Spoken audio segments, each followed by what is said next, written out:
আমি রাখি তোমাদের সকলকে স্বাগত জানাচ্ছি আমাদের ইউটিউব চ্যানেল অনলাইন স্টাডি রুমে। এই ভিডিওতে আমি ক্লাস 7-এর জুলাই মাসের মডেল অ্যাক্টিভিটি টাস্ক মানে টাস্ক 4 যেটা এই রিসেন্ট দেওয়া হয়েছে বাংলার ই শিক্ষা পোর্টালে, সেটা সলভ করাবো। তো আমি এখানে খুব সহজ সরলভাবে বোঝানোর চেষ্টা করেছি।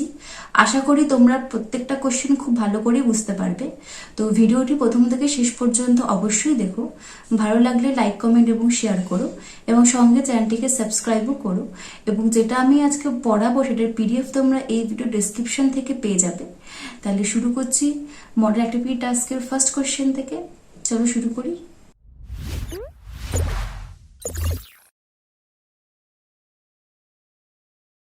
ক্লাস 7-এর জুলাই মাসের মডেল অ্যাক্টিভিটি টাস্কের দেখো টাস্ক 4-এর ফার্স্ট কোশ্চেনটা দেখো কি দিয়েছে, এমসিকিউ টাইপের দিয়েছে। এখানে কতগুলো কোশ্চেন। তো ফার্স্ট কোশ্চেনটা কি দিয়েছে, তোমার উচ্চতা 5 ফুট ও তোমার ওজন 50 কিগ্রা হলে তোমার উচ্চতা ও ওজনের অনুপাত কি হবে।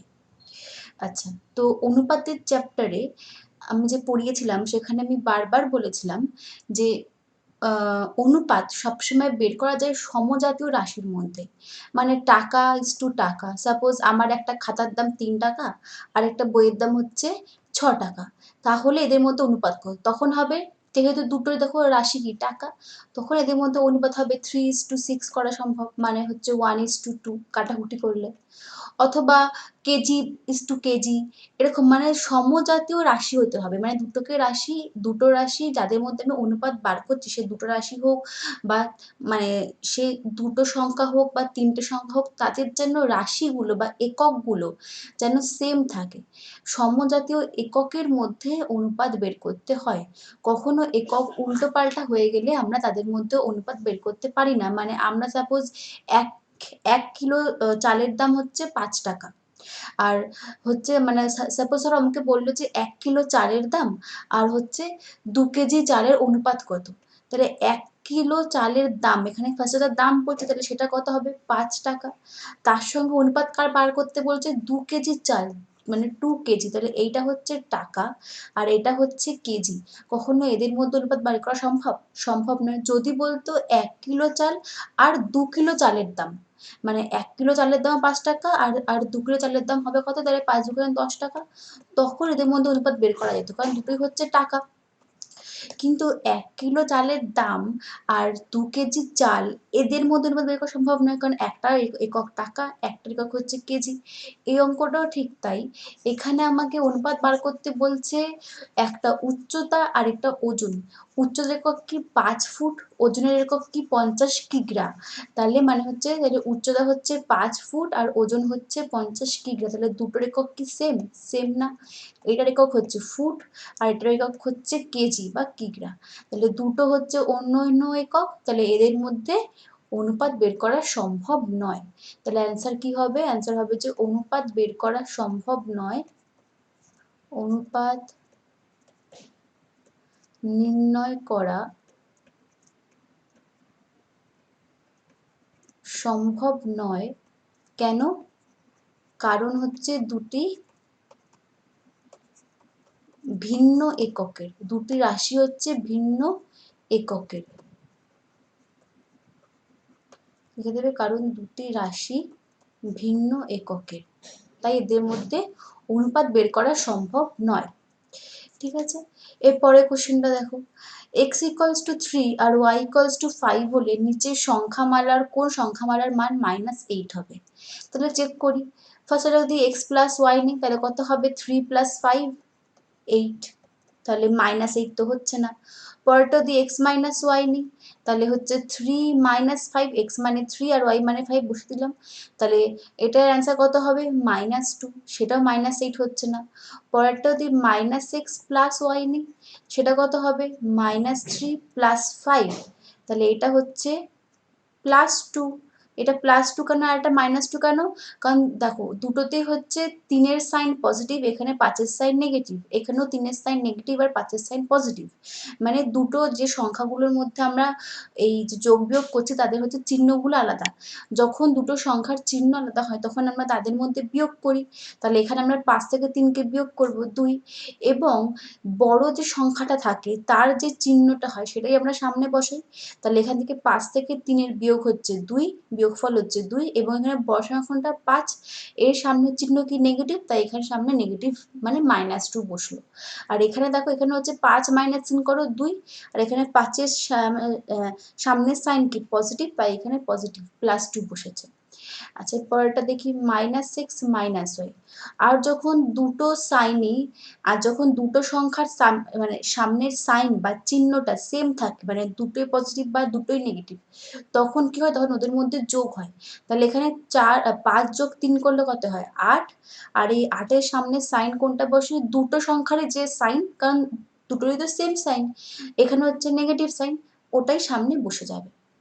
তাহলে একমাত্র -6 আর -y তে হচ্ছে কি -8, তাহলে এটা হচ্ছে আমাদের অ্যান্সার। অ্যান্সারটা কি ডি। ঠিক আছে, এর পরের কোশ্চেনটা, পি কিউ আর ক্রমিক সমানুপাতি হলে পি কিউ আর এর মধ্যে সম্পর্ক কি নির্ণয় করো। আচ্ছা, তো পি কিউ আর আর ক্রমিক সমানুপাতি হলে, সেটা আমি সমানুপাত চ্যাপ্টারে খুব ভালো করে পড়েছিলাম, এদের মধ্যে সম্পর্কটা কি হয়, ক্রমিক সমানুপাতি মানে কি, কারণ এরা পরপর সমানুপাতে আছে। তাহলে পরপর সমানুপাতে হলে কি হবে, তার মানে পি আর কিউ এর যা অনুপাত, কিউ আর আর এরও তাই অনুপাত, কারণ ওটাই তো হচ্ছে পরপর সমান অনুপাত মানে সমানুপাতে আছে। তার মানে পি ইজ টু কিউ মানে যা, সেটাই হচ্ছে কিউ ইজ টু আর। তাহলে পি ইজ টু কিউ মানে যা, সেটাই হচ্ছে কিউ ইজ টু আর এর তাই অনুপাত। এবং সমানুপাত থেকে বোঝানোর জন্য আমরা ফার্স্টে এখানে একেবারে ইকুয়ালস টু লিখি না, ফার্স্ট আমরা এখানে ডবল ইজ টু করি, যে P is to Q double is to Q is to R. এই ডবল ইজ টু এটা মানে হচ্ছে সমান সমান, ওটাকে আমরা এবার পরের লাইনে করব। তার মানে কি, পি আর কিউ এর যে অনুপাত পি ইজ টু কিউ সমান সমান কিউ ইজ টু আর, তাই অনুপাত। এবার তার মানে এবার এই পি ইজ টু কিউকে আমি পি বাই কিউ করতে পারি, তোমরা জানোই এটাকে আমরা কিউ বাই আর করতে পারি। এবার দেখো এখানে কি একটাও মিলছে এগুলোর সঙ্গে, P by Q R by P, Q by P R by Q, R by P Q by R, একটাও মিলছে না। আচ্ছা এবার আমি যদি এখন এটাকে একটু চেঞ্জ করি, মানে আমি যদি এই দিকটাকে ওপরে, এদিকে কিউকে ওপরে পি কে নিচে করি, তাহলে আমাকে এই দিকটা তাই করতে হবে। তাহলে আমি বলতে পারি কিউ বাই পি সমান সমান আর বাই কিউ। এবার দেখো ম্যাচ করছে কিনা কোনটার সঙ্গে, দেখো সেকেন্ড বি অপশন সঙ্গে ম্যাচ করছে, Q by P equals to R by Q, এইটা হচ্ছে, তার মানে বি হচ্ছে আমাদের অ্যান্সার। তাহলে আমাদের অ্যান্সার কি B, Q by P equals to R by Q, তাহলে বি হচ্ছে আমাদের কারেক্ট অ্যান্সার। ঠিক আছে, তো বুঝতে পারলে। তাহলে এটা হচ্ছে এমসিকিউ, এখানে তিনটেই রইলো। এর পরে কি কোশ্চেন রয়েছে, আচ্ছা পরে 2 নাম্বার হচ্ছে অতি সংক্ষিপ্ত প্রশ্ন রয়েছে হচ্ছে 3টে।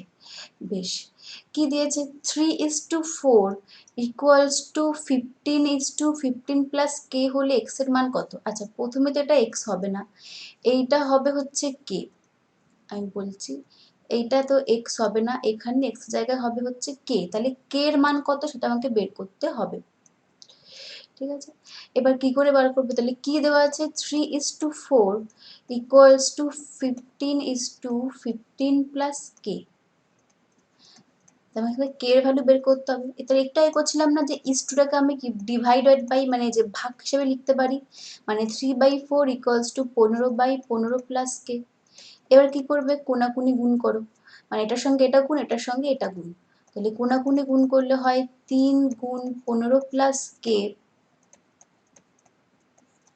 ইকুয়ালস টু 4 গুণ 15। তাহলে এখান থেকে আসছে 3 5 45, 3 15 45 যোগ 3k ইকুয়ালস টু 4 15 60। এবার আমি যদি 45টাকে ওইদিকে পাঠাই, তাহলে 3k এর ভ্যালু কত হচ্ছে 60 মাইনাস 45, মানে হচ্ছে 32টা দিকে ছিল হচ্ছে প্লাস, এদিকে গেলে হয়ে যাবে মাইনাস, মানে হচ্ছে 15। তাহলে 3k ইকুয়ালস টু 15, তাহলে k মানে কি, k হচ্ছে 3 তো k এর সঙ্গে গুণ আকারে ছিল, তাহলে আমি যদি 3k এদিকে পাঠাই তাহলে ভাগ হয়ে যাবে, 15 ভাগ 3 করলে কত, কাটাকুটি করলে 5, তার মানে k এর ভ্যালু কত কে এর ভ্যালু হচ্ছে 5। এটা হচ্ছে আমাদের অ্যান্সার। ঠিক আছে, তাহলে এবারে পরের কোশ্চেনটা করি। একটি সমকোণী ত্রিভুজের একটি কোণের মান 90 ডিগ্রি হলে সমকোণ ছাড়া অপর দুটি কোণের পরিমাণের অনুপাত কি? আচ্ছা, তো ফার্স্টে আমি একটা সমকোণী ত্রিভুজ আঁকি। সমকোণী ত্রিভুজ মানেই তোমরা জানো যে ত্রিভুজের একটা কোণের মান সমকোণ হয় তাকে আমরা সমকোণী ত্রিভুজ বলি। এবং আমরা কোন কোণটাকে সমকোণ ধরি? এই যে লম্বা যে বাহুটা এটাকে আমরা বলি হচ্ছে লম্ব, এর বরাবর যে কোণটা ওটাকে আমরা ধরি হচ্ছে 90 ডিগ্রি কোণ বা সমকোণ। তাহলে এই কোণটা হয় সবসময় 90 ডিগ্রি। এবার বলছে এই সমকোণী ত্রিভুজের মানে সমকোণী ত্রিভুজের একটা কোণ 90 ডিগ্রি ফিক্স থাকবেই, ওই 90 ডিগ্রি বা সমকোণ থেকেই ওর নাম সমকোণী ত্রিভুজ হয়েছে। তাই 90 ডিগ্রি ছাড়া সমকোণী ত্রিভুজ হয় না। তাহলে একটা কোণের মান যদি 90 ডিগ্রি কোথাও উল্লেখ করা নাও থাকে তাহলে নাম দেখেই বুঝে যাবে যে সমকোণী ত্রিভুজ আছে মানে একটা কোণ 90 ডিগ্রি হবে। আচ্ছা, তো আরেকটা কোণ বলছে 60 ডিগ্রি, তাহলে ধরি এই কোণটা হচ্ছে 60 ডিগ্রি। তাহলে অপর কোণের ভ্যালু কত? তার মানে এই কোণটা কত? তাহলে একটা ত্রিভুজের তিনটে কোণের সমষ্টি কত হয়? 180 ডিগ্রি। তাহলে লিখবে যে ত্রিভুজের তিনটি কোণের সমষ্টি, তাহলে তিনটি কোণ মিলিয়ে তাদের যোগফল কত হয়? 180 ডিগ্রি। তার মধ্যে আমি দুটো কোণ পেয়ে গেছি, একটা 90 ডিগ্রি একটা 60 ডিগ্রি। তাহলে এই কোণটা কত? দুটোকে যোগ করে এখান থেকে বাদ দিলে বেরিয়ে যাবে। তাহলে সুতরাং অপর কোণ হলো, বা অপর কোণ না করে এটাকে তৃতীয় কোণ করি তাহলে বুঝতে সুবিধা হবে। প্রথম দ্বিতীয় কোণ তো পেয়ে গেছি, প্রথম কোণ হচ্ছে 90 ডিগ্রি আর দ্বিতীয় কোণ হচ্ছে 60 ডিগ্রি যেটা আমাকে দেওয়া আছে। তাহলে তৃতীয় কোণটা হচ্ছে 180 ডিগ্রি থেকে যেটা পড়ে থাকবে সেটাই হবে থেকে 90 ডিগ্রি প্লাস 60 ডিগ্রি। তাহলে 90 প্লাস 60 ডিগ্রি হয় 150, তাহলে 180 বাদ দিলে হয় 30 ডিগ্রি। তাহলে থার্ড কোণটা কত? 30 ডিগ্রি। তাহলে এখন আমাকে বলছে 60 ডিগ্রি আর 30 ডিগ্রি এই দুটো কোণের অনুপাত বের করতে। তাহলে লিখবে সুতরাং দ্বিতীয় কোণ ইজ টু তৃতীয় কোণ। তাহলে দ্বিতীয় কোণ আমরা কোণটা ধরেছিলাম 60 ডিগ্রি আর তৃতীয় কোণ কোণটা ধরেছিলাম 30 ডিগ্রি ইজ টু 30 ডিগ্রি। তাহলে এটা কাটাকুটি 30 দিয়ে দুটোকে কাটাকুটি করা যাবে, তাহলে অ্যান্সার হবে 2:1। তাহলে এটা হচ্ছে আমাদের অ্যান্সার। অনুপাত কি? 2:1। ঠিক আছে, আচ্ছা তাহলে বুঝতে পারলে। এবারে পরের কোশ্চেনটা করি। -2x² প্লাস x থেকে কত বিয়োগ করলে বিয়োগফলটা x হবে? তাহলে সংখ্যা মানটা কি আছে? -2x² plus x। তাহলে এখন -2x² থেকে এইটা থেকে কাকে বাদ দিলে খালি x থাকবে? এ দেখো দেখতে পাচ্ছ -2x² বাদ দিলে এটাকেই বাদ দিলে শুধু তাহলে x পড়ে থাকবে। এবার এটাকে বাদ দেবো কি করে? এটার সামনে চিহ্ন আছে মাইনাস, তাহলে এটাকে বাদ দিতে গেলে আমাদের পজিটিভ সাইন চাই মানে +2x² চাই। তাহলে আমি যদি -2x² প্লাস x থেকে -2x² এটাকেই বাদ দিই, মানে এই যে সংখ্যা মানটা রয়েছে এখান থেকে যদি এটা নাই থাকে তাহলে তো শুধু x পড়ে থাকবে। তাহলে আমি যদি এখান থেকে -2x² এটাকে যদি বাদ দিয়ে দিই তাহলে আমার x পড়ে থাকার কথা। তাহলে এই যে সংখ্যা মানটা দেওয়া আছে এটা -2x²। বাদ দেওয়া মানে কি? বিয়োগ করা। তাহলে দেখো কাটাকুটি করলে যায় কিনা। -2x² প্লাস x, এবার এই ব্র্যাকেটটা উঠলে হয় মাইনাসে মাইনাসে +2x²। এবার দেখো +2x² আর -2x² উল্টো উল্টো সাইন কেটে যাবে, তাহলে বিয়োগফল কত হচ্ছে? x। তাহলে পেয়ে গেলাম। তাহলে সুতরাং সংখ্যা মানটা থেকে -2x² কে বিয়োগ করতে হবে।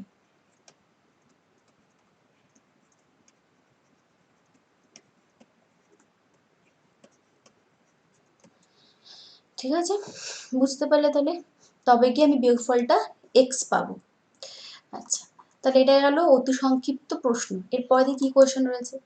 আচ্ছা, এরপরে দুটো সংক্ষিপ্ত উত্তরধর্মী প্রশ্ন রয়েছে। ফার্স্ট কোশ্চেনটা কি আছে? সংখ্যা রেখায় 6 প্লাস -2 কে দেখাও। আচ্ছা, তো আগে আমি তাহলে সংখ্যা রেখাটা টানি। ধরো এটা একটা সংখ্যা রেখা, তা সংখ্যা রেখার মাঝখানে কি থাকে? 0 থাকে। আমি যেহেতু দেখো আমাকে পজিটিভ সাইনটা বেশি লাগবে, 6-এর দিকটাতে আমাকে পজিটিভ দিকটা বেশি ছাড়তে হচ্ছে। তাহলে 0-র ডান দিকটা হয় পজিটিভ, বাম দিকটা হয় নেগেটিভ। তাহলে এইখানে হয় -1। তোমরা যখন খাতায় করবে তোমরা স্কেল দিয়ে মেপে সমান দূরত্বে নেবে, মানে 0 থেকে -1-এর যদি ডিস্টেন্স যা নেবে, -1 থেকে -2 তাই নেবে, মানে ঠিক ওভাবেই পেন্সিল দিয়ে দাগ কাটবে। এখানে আমি এটা চোখের আন্দাজে করে দিচ্ছি, ঠিক আছে, তার করার দরকার নেই। তাহলে এখন 0 থেকে 1-এর যা ডিস্টেন্স, 1 থেকে 2-এরও তাই ডিস্টেন্স পুরো সেম ওভাবেই নেবে। এখানে আমি তো মাপতে পারছি না, এটা আন্দাজ করে বসিয়ে দিচ্ছি, আর লাগবে না আশা করি। তাহলে এইটা হচ্ছে সংখ্যা রেখা। আচ্ছা, দুদিকে তো অ্যারো দেবেই, কারণ সংখ্যা রেখা কোনদিন শেষ হয় না, এটা চলতেই থাকে। এবার দেখো কি বলেছে, 6 + -2। 6 কোথায় আছে? 0-র ডান দিকে। তাহলে আগে আমরা 0 থেকে 6 পর্যন্ত যাব। তাহলে এতটা আমি আসলাম, এতটা আসলাম মানে কি, এটা হচ্ছে +6 আসলাম। তাহলে এটা হচ্ছে +6 চলে আসলাম। এবার 6 আসার পর সেখান থেকে -2 মানে যেতে বলেছে, মানে -2 মানে কি, 2 প্লাস মানে হচ্ছে এগিয়ে যাওয়া, মাইনাস মানে হচ্ছে পিছিয়ে যাওয়া। মানে -2 মানে কি, যেখানে আমি আছি এখন আমি +6-এ আছি, তখন আমাকে +6 থেকে 2 ঘর পিছিয়ে যেতে হবে। তাহলে +6 থেকে 2 ঘর পিছিয়ে যাওয়া মানে 1 ঘর 2 ঘর, 4-এ এসে পৌঁছালাম। তাহলে এইটা হচ্ছে -2। এখন আমি ছিলাম হচ্ছে +6-এ, ওখান থেকে আমি 2 ঘর পিছিয়ে চলে আসলাম হচ্ছে +4-এ। তাহলে আমার অ্যান্সার কত হবে? এটার অ্যান্সার হবে +4। তাহলে সুতরাং 6 + -2, এটার অ্যান্সার কত? +4। -2 মানে কি, আমাকে 2 ঘর যেখানে আছি সেখান থেকে পিছিয়ে আসতে হবে। যদি এটা +2 থাকতো তাহলে কি হতো, আমি যেখানে আছি সেখান থেকে আমাকে 2 ঘর আরো এগিয়ে যেতে হবে, ঠিক আছে? আচ্ছা, এটা বুঝতে পারলে? আচ্ছা, এর পরের কোশ্চেনটা দেখো কি বলেছে, প্রথম বীজগাণিতিক সাংখ্যমালাকে দ্বিতীয় সংখ্যামালা দিয়ে ভাগ করে ভাগফল নির্ণয় করতে হবে। মানে আমাকে এটাকে এটা দিয়ে ভাগ করতে হবে। তাহলে আমাকে ভাগ করতে হবে কাকে দিয়ে? এটাকে দিয়ে, -7x³ y⁴, আর কাকে করতে হবে? 14x⁴ y⁻21x³ y⁵, একে ভাগ করতে হবে। বেশ, তাহলে ফার্স্ট আমরা কি করি? ফার্স্ট আমরা কি করে ভাগ করি? ফার্স্ট আমরা এখান থেকে দেখি যে কত দিয়ে ভাগ করা যায়। তাহলে 7-এর সঙ্গে কত গুণ করলে 14 আসবে? -2। সরি, দাঁড়াও, 7-এর সঙ্গে, হ্যাঁ, তাহলে -7-এর সঙ্গে কত গুণ করে 14 আসবে? -2। আচ্ছা, তারপরে x³ আছে, এখানে x⁴ আছে, তাহলে x³ এর সঙ্গে কত গুণ করলে x⁴ আসবে? x। আর y⁴ আছে, y⁴ আছে, তাহলে y⁴ এর সঙ্গে কত গুণ করলে y⁴ হবে? y²। এগুলো আমি কি করে পাচ্ছি? y⁴ কে y⁴ দিয়ে ভাগ করো, দেখো পাওয়ার দেখো কাটাকুটি হবে। তাহলে 6 - 4 তো বেস তো সেম, তাহলে সূচকটা কি ভাগের ক্ষেত্রে বিয়োগ হয়ে যায়, তাহলে কত হয়? y² হয় না? তাহলে y² বসাতে পারলাম। তাহলে এখন আমি যদি টোটালটাকে গুণ করি তাহলে আমার অ্যান্সার কত আসবে? এইটা।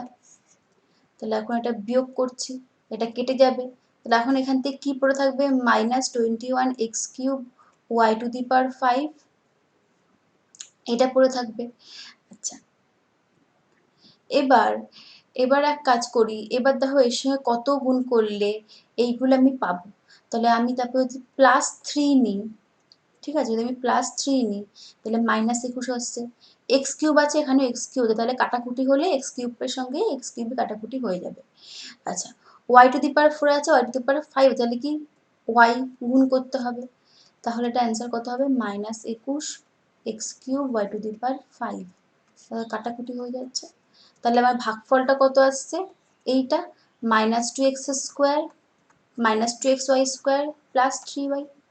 তাহলে আমার ভাগফলটা হচ্ছে সমান সমান -2xy² +3y। ঠিক আছে, তাহলে এটা আসলে তাহলে বুঝতে পারলে কি করে ভাগটা নির্ণয় করবে। আচ্ছা, তাহলে এটা গেল 3-এর কোশ্চেন। এরপরে দেখি 4-এর কোশ্চেনটা কি আছে। কোশ্চেনটা কি বলেছে, স্কেল ও পেন্সিল কম্পাসের সাহায্যে ফার্স্টে কোণ ABC অঙ্কন করতে হবে যার মান 60 ডিগ্রি। তাহলে তার জন্য আমাকে এখানে আগে একটা বেস তৈরি করতে হবে, মানে একটা সরলরেখা টানবো। দেখো এখানে একটা আমি একটা নর্মাল সরলরেখা টেনেছি। আচ্ছা, এই সরলরেখার ওপরে আমি 60 ডিগ্রি কোণটা আঁকবো। এবার কি করে 60 ডিগ্রি আঁকবো? দেখো এই বৃত্তচাপে যে কোনো একটা সাইজের মাপ নেবে, বেশি বড় নিয়ে লাভ নেই। তাহলে সেটা হচ্ছে সরলরেখার যে কোনো প্রান্ত বিন্দুতে যাবে বসাবে, বসিয়ে ফার্স্টে একটা বৃত্তচাপ কাটবো। ঠিক আছে, কাটলাম। এবার এই যে বৃত্তচাপ, যেটা মানে এই যে মাপটা যেটা দিয়ে বৃত্তচাপটা কেটেছি, মাপটা কিন্তু সরালে চলবে না, কারণ এটাই আবার আমাকে 60 ডিগ্রি মাপ দেবে। এবার সরলরেখাটাকে যে পয়েন্টে বৃত্তচাপটা ছেদ করেছে, মানে এই পয়েন্টটা, এখানে আবার ওই পেন্সিল কম্পাসটাকে বসাবো, বসিয়ে ওই সেম বৃত্তচাপের মাপ নিয়ে আরেকটা কাটবো। এবার দেখো এইখানে যে পয়েন্টে সেকেন্ড বৃত্তচাপটা আগের বৃত্তচাপকে যে পয়েন্টে ছেদ করলো, এই যে পয়েন্টটা, এটাই হচ্ছে আমার 60 ডিগ্রির মান। তাহলে এখন একটা স্কেল নেবে, স্কেল নিয়ে ওই পয়েন্টের সঙ্গে যেই সরলরেখার যে প্রান্তবিন্দুতে বসিয়ে কোণটা করছিলাম, সেই দুটো পয়েন্টকে একসঙ্গে যুক্ত করে দেব। তাহলে দেখতে পাচ্ছ, দেখো যুক্ত করে দিলাম। তাহলে এইটা হচ্ছে 60 ডিগ্রি। ঠিক আছে, আর তাহলে 60 ডিগ্রি কোণটা কি ছিল? কোণ এ বি সি।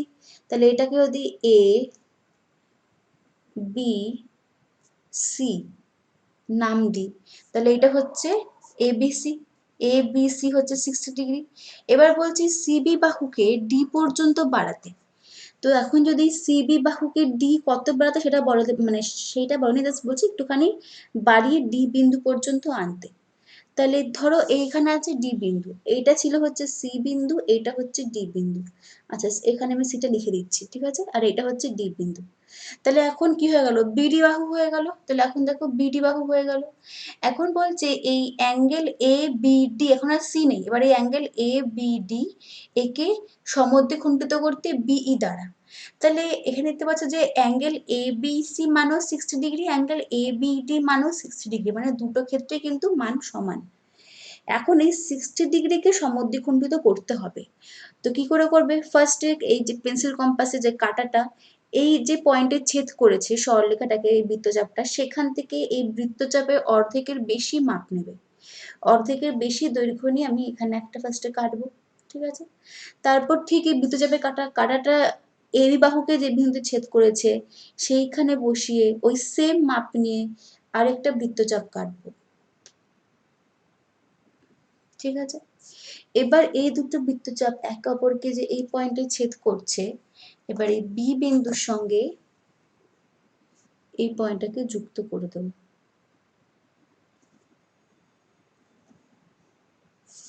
তাহলে দেখো সমদ্বিখণ্ডিত করা হয়ে গেল। তাহলে সমদ্বিখণ্ডিত করা মানে কি? 60 ডিগ্রি কোণকে সমান দুভাগে ভাগ করা। তার মানে 60 ডিগ্রি ভাগ 2 মানে কি 30 ডিগ্রি। তাহলে প্রত্যেকটা কোণ কত করে হবে? 30 ডিগ্রি করে হবে। এটা 30, এটা 30। আর কোন সরলরেখা দ্বারা করতে বলেছি? বিই, তার মানে এটার নাম হবে হচ্ছে বিই। তাহলে এখন আমাকে বলছে যে তার মানে কোণ এ বি এর পরিমাপ লেখো। তাহলে কোণ এ বিই এইটা হবে হচ্ছে 30 ডিগ্রি। এটা হচ্ছে 4 নাম্বার অঙ্ক। তাহলে এটা হচ্ছে 30 ডিগ্রি। তাহলে কোণ এ বিই হচ্ছে 30 ডিগ্রি, কারণ আমরা এখানে 60 ডিগ্রিকে সমান দুভাগে ভাগ করেছি। ঠিক আছে, তাহলে এইটা হচ্ছে আমাদের অ্যান্সার। আশা করি বুঝতে পেরেছো কি করে এটা সলভ করলাম এবং অন্য অঙ্কগুলো কি করে করলাম। তাহলে এখানেই মডেল অ্যাক্টিভিটি টাস্ক 4 শেষ হলো ক্লাস 7-এর। তো যদি কোনো প্রবলেম হয় কোনো অঙ্কের, অবশ্যই কমেন্ট করে জানাবে। তোমাদের সঙ্গে দেখা হবে আমার পরের ভিডিওতে। ততক্ষণের জন্য বাই।